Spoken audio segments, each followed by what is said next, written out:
제가 책장을 정리하다가 혼자 있을 때 당신은 누구입니까? 빌 하이벨스 목사님이 쓴 책인데 그 책 제목이 눈에 딱 들어왔습니다.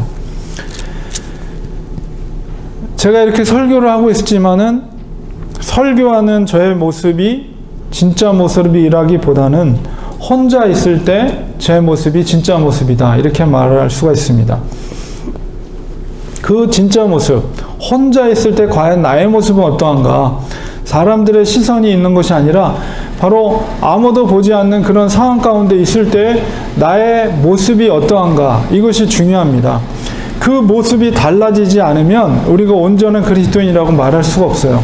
교회 안에서 보여지는 우리의 모습이 물론 거룩하고 신령해 보일지 모르지만은 그러나 아무도 없는 곳에서 나의 모습이 어떤 모습인가? 이게 진짜 참된 나의 모습이라고 말할 수가 있는 것이죠.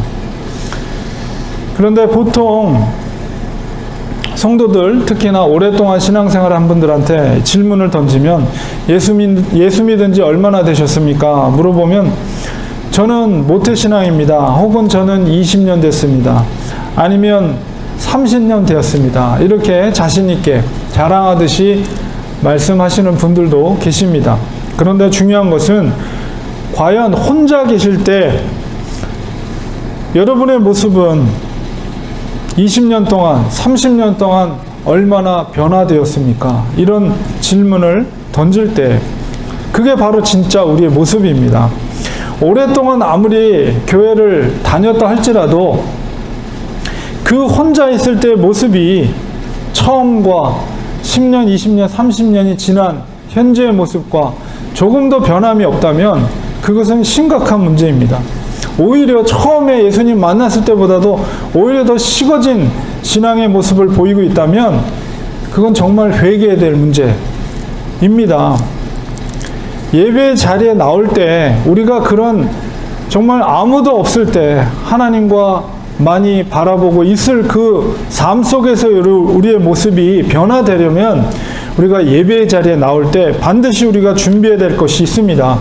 그것은 우리가 무슨 좋은 옷을 입고 오는 것 혹은 헌금을 준비해 갖고 오는 것, 그런 것이 아니라 우리가 준비해야 될 것은 바로 예수 그리스도의 피입니다.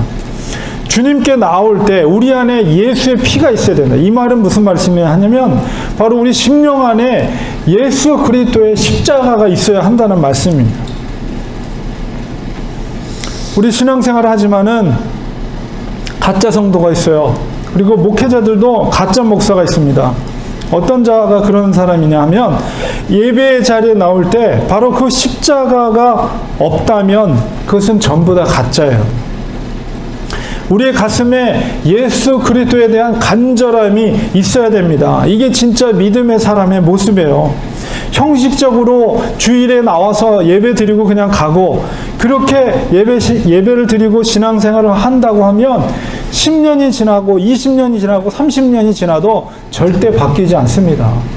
예배 자리에 나올 때 정말 예수 그리스도의 보혈과 예수 그리스도의 십자가 앞에 나와서 내가 정말 마음을 찢고 심령을 찢는 그런 심령으로 하나님 앞에 나와서 하나님을 찾고 예수 그리스도를 물부짖고 찾을 때, 그 간절함이 있을 때 바로 혼자 있을 때라도 변화된 삶을 살 수가 있는 것이죠. 우리가 변화되기 위해서는 신앙생활 속에서 우리 변화된 삶을 살기 위해서는 반드시 예배 자리에 나올 때 하나님에 대한 간절함이 있어야 됩니다. 예수 그리스도에 대한 십자가가 우리 속에 있어야 됩니다. 우리가 얼마나 편안하게 신앙생활을 하고 있습니까? 우리의 모습이, 이런 편안함이 오히려 우리의 신앙을 무디게 할 수 있다는 사실을 우리는 위기의식을 가지고 생각을 해야 됩니다. 지금 현재를 살아가는 지구촌의 많은 그리스도인들 중에는 믿음을 지키기 위해서 목숨을 걸고 예배 자리에 나오는 성도들도 있다는 거예요. 얼마 전에 만났던 목사님이 말씀하시더라고요. 라오스에 선교지를 갔다 왔는데 라오스는 공산국가죠.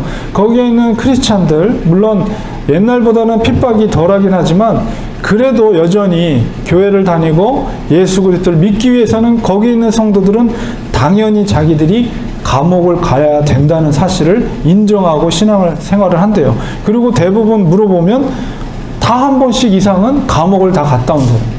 신앙을 지키기 위해서, 믿음을 지키기 위해서. 지금 현재도 그렇게 믿음을 지키기 위해서 정말 자기의 목숨을 다하면서 신앙을 지키는 성도들이 지금도 있다는 거예요. 우리가 얼마나 편안한 좋은 환경 속에서 믿음을 지키고 믿음 생활을 하고 있습니까?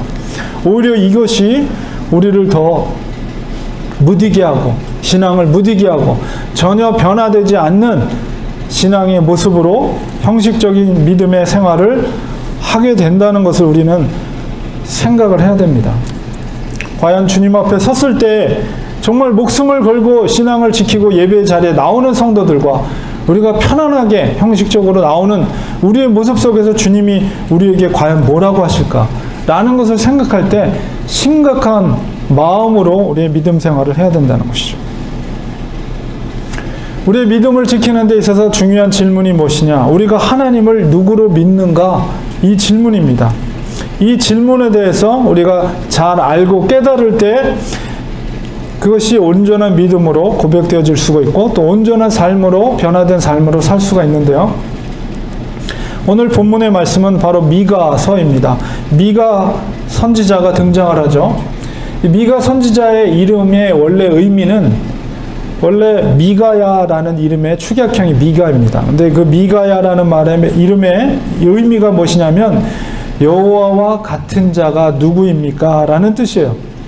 그 미가 선지자의 이름처럼 여호와가 어떤 분인가 라는 것을 우리가 깨달을 때 믿음 생활에 있어서 중요한 단서를 발견하게 됩니다. 오늘 말씀을 통해서 하나님이 어떤 분인가를 아는 것을 통해서 우리가 어떤 믿음으로 회복되어야 될 것인가를 우리가 발견해 보려고 합니다.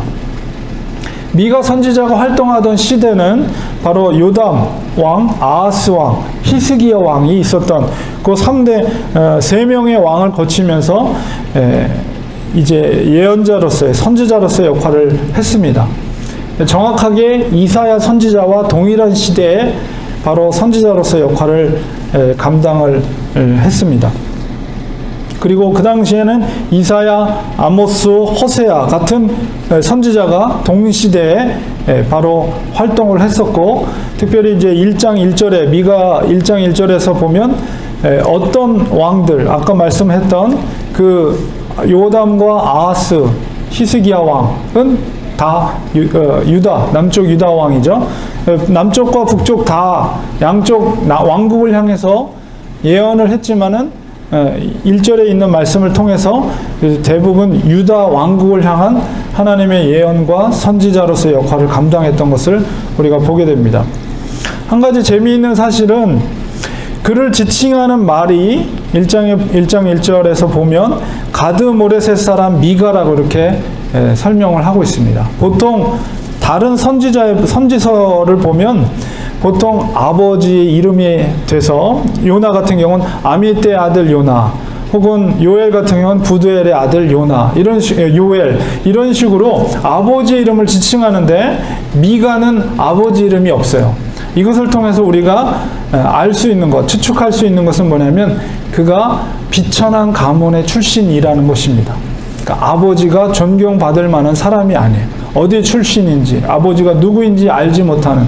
그래서 바로 미가 선지자는 비천한 가문의 출신이다 라는 것을 우리가 추측할 수가 있는데요. 그렇기 때문에 미가는 누구보다도 가난한 자들의 친구가 되어줬어요. 비천한 자들의 대변자가 되었고 가난한 자들의 친구가 되어 주었다는 사실입니다. 항상 그는 약자의 편에 서서 약자를 괴롭히는 힘 있는 자들을 향해서 말씀을 선포하고 하나님의 말씀을 대언했습니다. 이것을 통해서 우리가 깨달아야 될 것은 특히나 선지자의 역할을 하는 목회자들은 차별 없는 태도를 가져야 됩니다. 목회자들이 부자 성도들만 좋아하고 가난한 자들을 무시하는 목사라면 이미 그는 타락한 목회자입니다. 우리 신약의 잠언서라고 하는 야고보서에 보면 2장 2절에서 4절에 이런 말씀이 있습니다. 만일 너희 회당에 금가락지를 끼고 아름다운 옷을 입은 사람이 들어오고 또 남루한 옷을 입은 가난한 사람이 들어올 때에 너희가 아름다운 옷을 입은 자들을 눈여겨보고 말하되 여기 좋은 자리에 앉으소서 하고, 또 가난한 자에게 말하되 너는 저기 서 있든지 내 발등상 아래 앉으라 하면 너희끼리 서로 차별하며 악한 생각으로 판단하는 자가 되는 것이 아니냐. 이런 말씀이 있습니다. 우리가 목회자 혹은 교회 안에서 신앙생활을 할 때 교회는 누구든지 올 수가 있는 곳입니다. 많이 배운 자나 못 배운 자나 가난한 자나 부한 자나 누구든지 올 수 있는 곳이 교회입니다. 교회는 차별이 없어야 됩니다. 오히려 가난한 자, 연약한 자를 도와주고 그리고 그들에게 더욱더 사랑을 쏟아야 되는 것이 교회의 모습이었던 목회자가 가져야 될 태도입니다. 그리고 초대교회 모습 속에서도 보면 가난한 자나 부한 자나 자기의 모든 것을 유무상통하며 서로를 존중하고 서로를 위해서 도와주는 모습들을 우리가 초대교회 모습 속에서 볼 수가 있습니다. 바로 이 미가 선지자는 미천한 자의 신분이었으면서 오히려 연약한 자들의 친구가 되어줬고 비천한 자들을 대변해주는 역할, 참된 선지자의 모습을 보였다는 것을 보게 됩니다. 우리 한국 기독교 역사에 있어서 굉장히 존경받는 목회자가 바로 손양원 목사님입니다. 이 목사님은 애양원이라는 특별히 나병 환자를 치료하는 병원에서 사역을 하셨어요. 그런데 그 병동이 있었는데 그 병동이 이 17호실, 1호실에서 17호실로 이렇게 나눠져 있다고 그래요. 근데 1호실에서 15호실까지는 비교적 양호한 나병 환자들. 근데 이 호수가 높아갈수록 심각한 중증 환자들. 그래서 막 손가락이 떨어져 나가고 눈이 막 괴기한 형상으로 눈썹이 다 빠지고 코가 떨어져 나가고 온몸에서 진물이 흘러져 나가고, 그래서 의사들이 14호실 가장 중증 환자가 있었던 병실이었는데 거기에 간호사나 의사가 들어갈 때면 신문지를 같이 갖고 들어가지 않을 정도로 진물이 바닥에 떨어져서 신문지를 밑에 깔아야만이 치료할 수 있는, 그래서 그 속에 피고름 냄새, 바닥에는 진물이 흘러서 뚝뚝 떨어져서 거기 흥건한 그런 병실 환자들. 근데 그 환자들은 그 신문지를 들고 오는 간호사나 의사들한테 목침을 던지면서 왜 다른 사람 환자들과 차별을 하냐, 그런 대우를 하지 말라라고 요구하였다고 그래요. 그런데 그 호실에 손양원 목사님은 아무것도 가지지 않고 그들에게 들어가서 바닥에 떨어져 있는 피고름을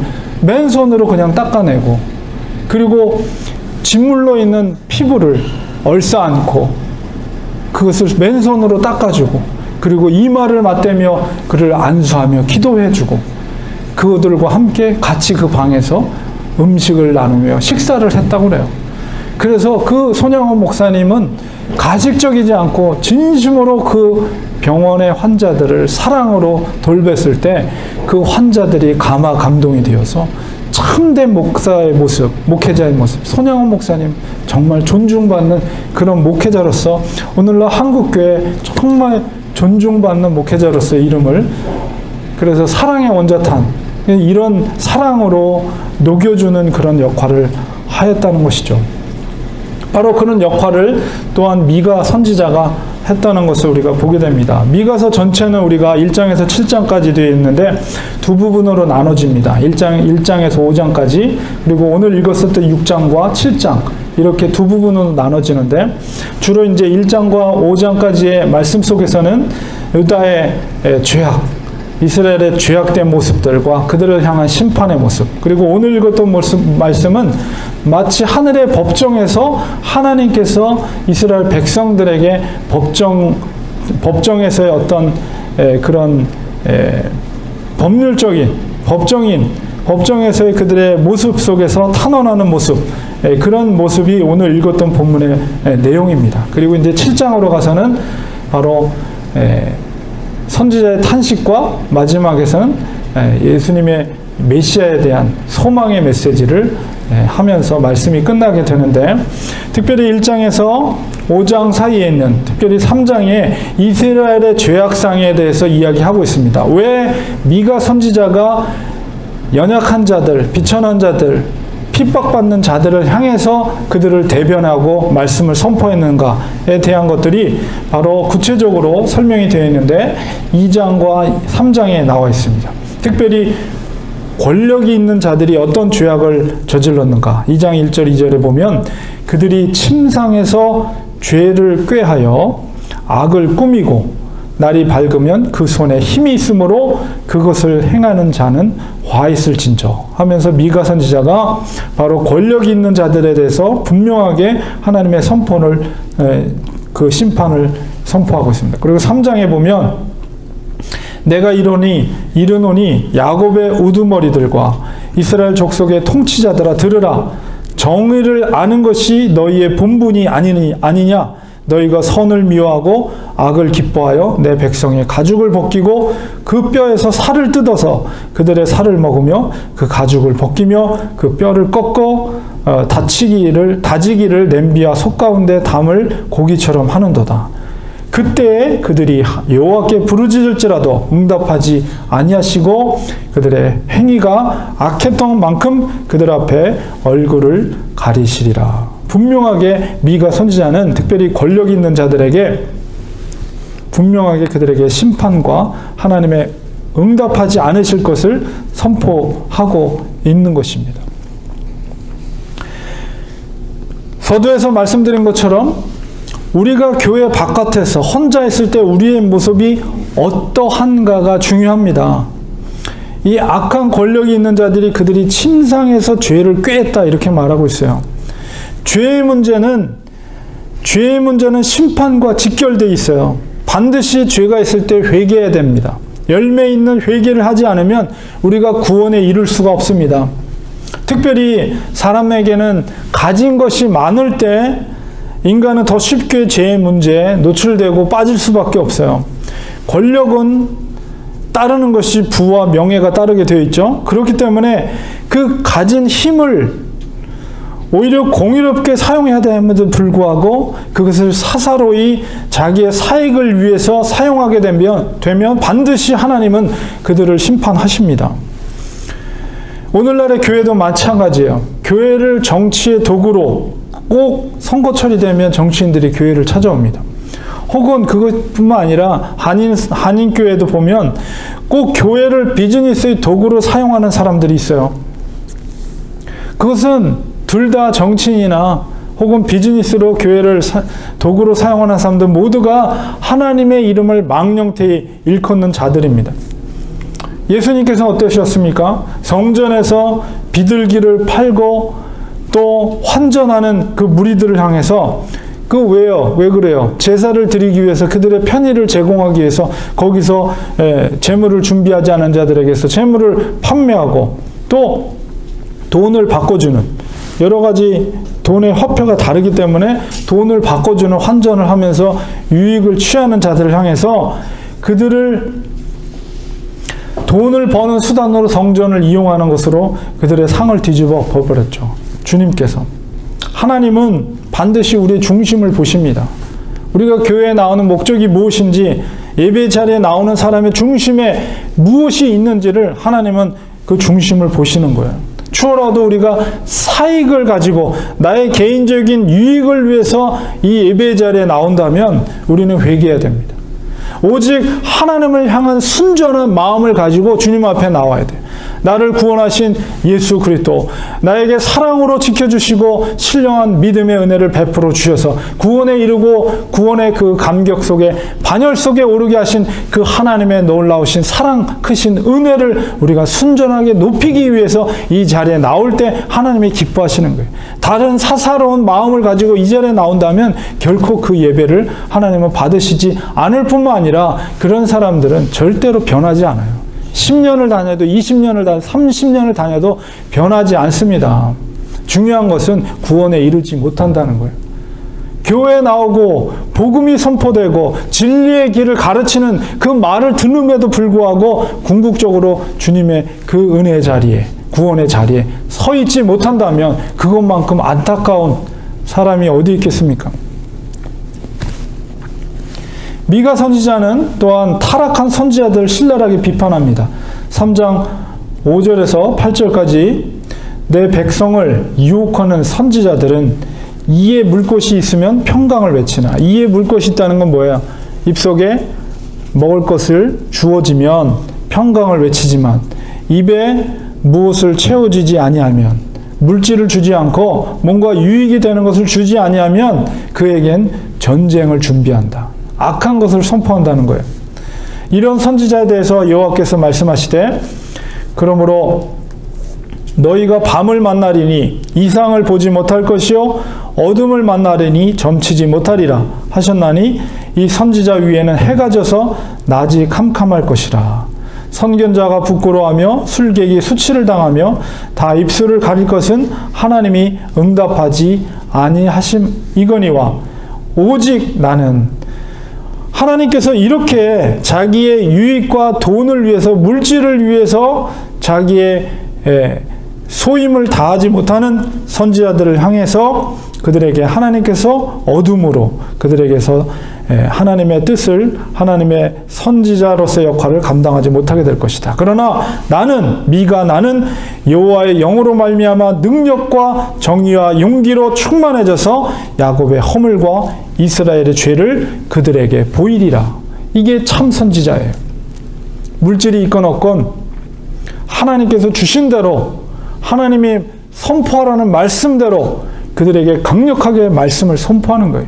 죄에 있음을, 죄됨을 올바로 선포하는 거예요. 그것이 바로 생명을 이루는 참된 선지자의 모습이라는 것입니다.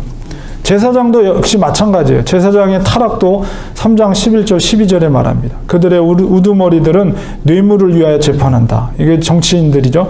그들의 제사장은 삭슬 위하여 교훈한다. 돈이 있어야지 가르침을 준다는 거예요. 그들의 선지자는 돈을 위하여 점을 치면서도 여호와를 의뢰하여 이르기를, 여호와께서 우리 중에 계시지 아니하냐, 재앙이 우리에게 임하지 아니하리라 하는도다. 이러므로 너희로 말미암아 시온은 갈아엎은 밭이 되고 예루살렘은 무더기가 되고 성전에 사는 수풀의 높은 곳이 되리라 하시더라. 참된 선지자로서의 미가는 그들을 향해서 예루살렘이 무너지고 시안이 갈아엎어지고 또 산은, 성전의 산이 수풀이 우거진 폐허가 될 것이라는 것을 분명하게 선포하고 있습니다. 말씀을 아는 것과 말씀대로 사는 것은 다른 문제예요. 아무리 제사장이 말씀을 많이 알아도 그 말씀대로 살지 못한다면 제사장조차도 구원에 이를 수가 없습니다. 교회를 타락시키기 가장 좋은 위치에 있는 사람이 누구인지 아십니까? 바로 목회자들이에요.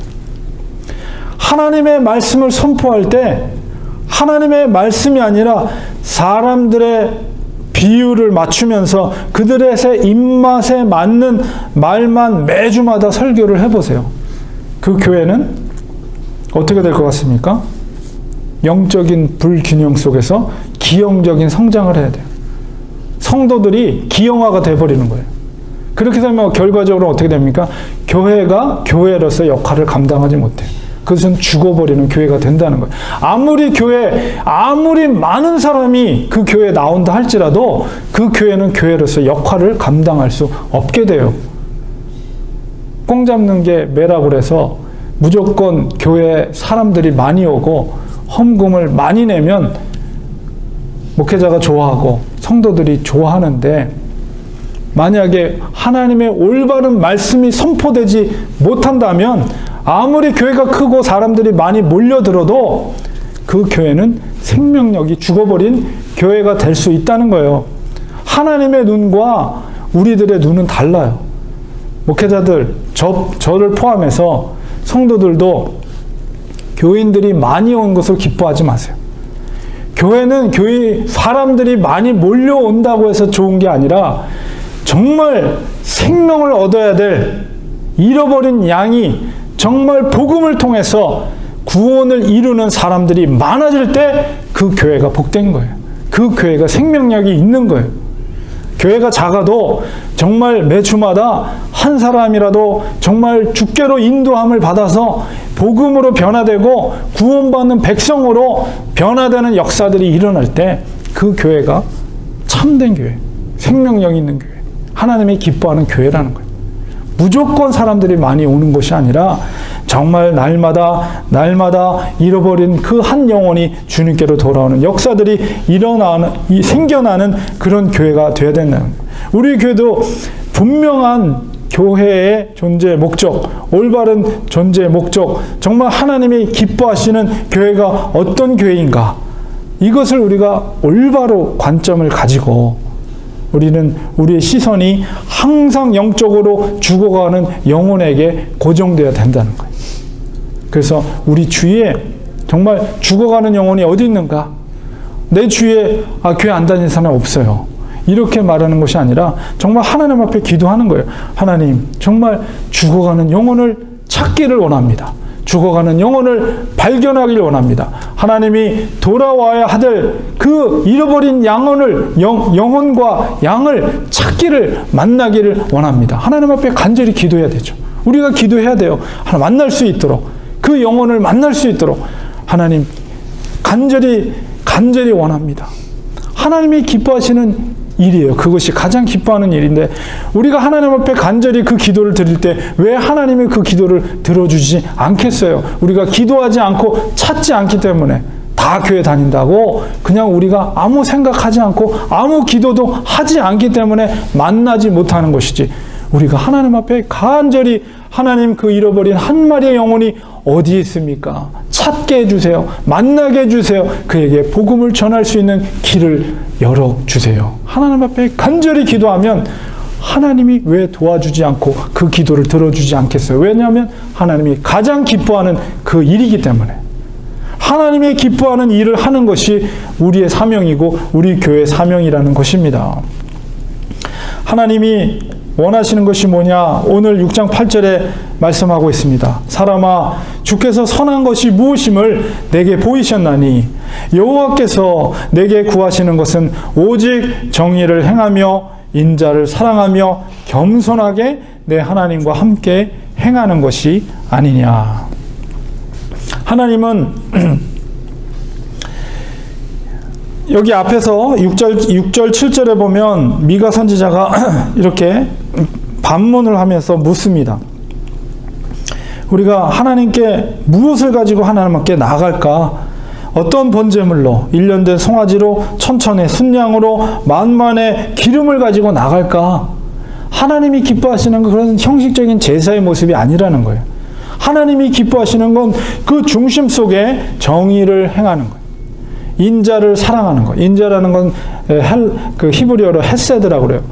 그 선함과 자비와 선을 말하는 거예요. 그것을 사랑하는 것, 그 다음에 겸손함으로 하나님과 함께 행한다라고 했지만, 행하라는 것은 하라크, 원래 히브리어는 하라크, 걷는다는 것이에요. 하나님과 함께 걷는 거예요. 가장 중요한 것이 바로 이것입니다. 내 삶 가운데 내가 변화되는 삶을 살기 위해서는, 내가 혼자 있을 때라도 정말 하나님이 기뻐하시는 그리스도인의 모습으로 가기 위해서는 바로 하나님과 함께 하라크, 걷는 거예요. 하나님과 함께 늘 걷는 거예요. 에녹이 365년 동안에 매일 하나님과 동행했던 것처럼 하나님과 늘 함께 걸을 때 인자를 사랑하는 거예요. 정의와 정직으로 살아가게 되는 거예요. 그리고 겸손할 수밖에 없어요. 하나님 앞에서 우리가 겸손할 수밖에 없죠. 바로 그런 모습으로 살아가는 것, 행하는 것이다. 아사라는 히브리 말이 행하다라는 뜻인데 바로 그거예요. 행하는 거예요. 정의를 아는 것이 아니라 정의를 행하는 거예요.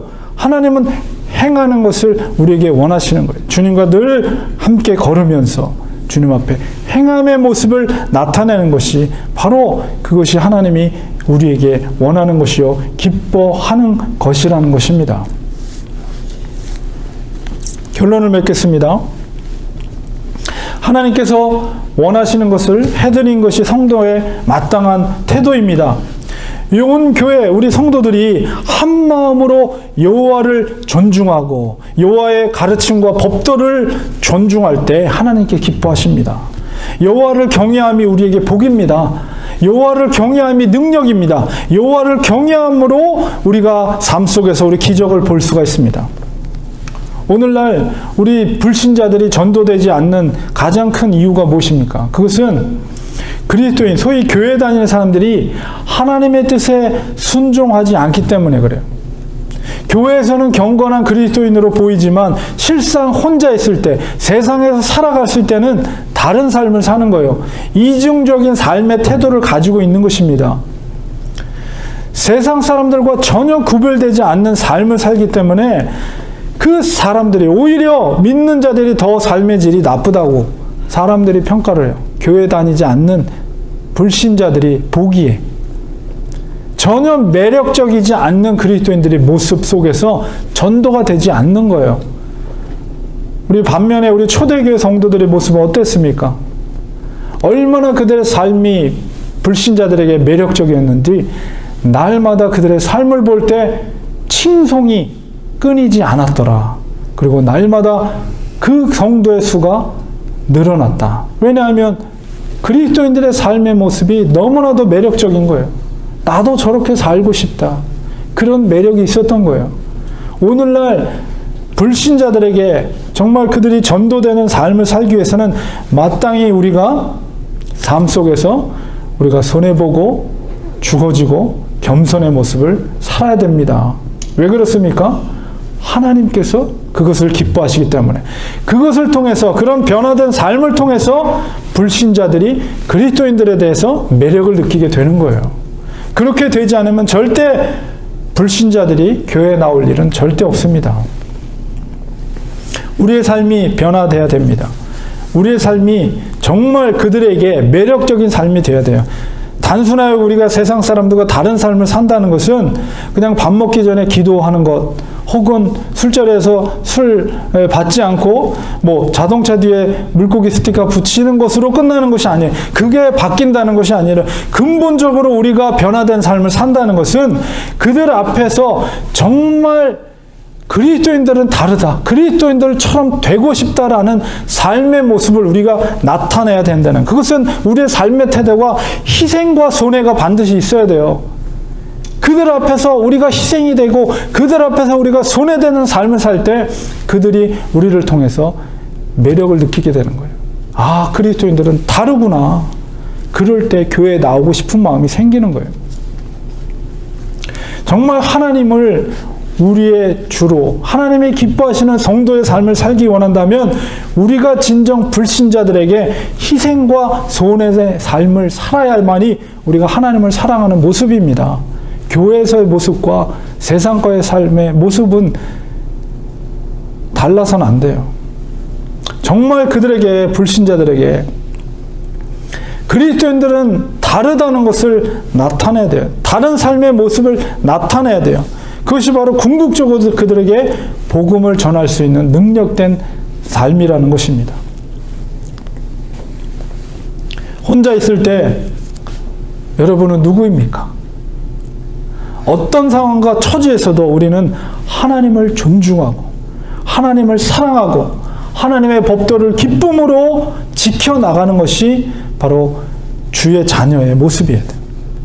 여호와 하나님께서 우리에게 요구하는 삶을 기쁨으로 감당할 때 그곳에서 기적의 역사들이 일어납니다. 주님의 십자가가 우리의 삶을 주장하게 하시기 바랍니다. 주님을 향한 깊은 사랑은 기꺼이 불신자들을 향해서 내가 희생하고 손해볼 수 있는, 그것을 억지로가 아니라 정말 기쁨으로 그것을 받아들이고 행할 수 있는 마음을 갖게 해요. 바로 우리 속에 예수 그리스도의 십자가가 있을 때, 우리 속에 예수 그리스도의 피가 흐를 때 바로 그것을 할 수 있는, 가능할 수 있는 믿음이 생기게 된다는 것입니다. 나의 희생과 손해를 주께 기쁨과 영광이 된다면 그것을 통해서 그것만큼 값진 삶이 어디에 있습니까? 내가 혼자 있을 때 바로 주님 앞에 인정되는 삶을 사는 것은 바로 주님과 함께 우리의 삶을 걸어가는 것이며, 또한 이 교회뿐만 아니라 내가 혼자 있을 때, 세상에서 살아갈 때 바로 내가 희생과 손해의 삶, 예수님께서 그랬던 것처럼 그렇게 온전히 행할 때 바로 우리의 삶이 변화되는 거예요. 우리가 쓰임받을 수가 있는 것이고 우리 교회가 죽은 자를 생명으로 인도할 수 있는 능력 있는 교회로 쓰임받을 수 있는, 작더라도 하나님 앞에 칭찬 들을 수 있는 교회가 될 수가 있는 것입니다. 우리는 반드시 주님 앞에 섰을 때 우리 교회 공동체 성도들 한 분 한 분이 우리 교회 하나님 앞에 나타낸 열매를 통해서 인정받는, 칭찬받는 교회가 되어야 되며 또 성도들이 되어야 될 줄 믿습니다. 기도하겠습니다.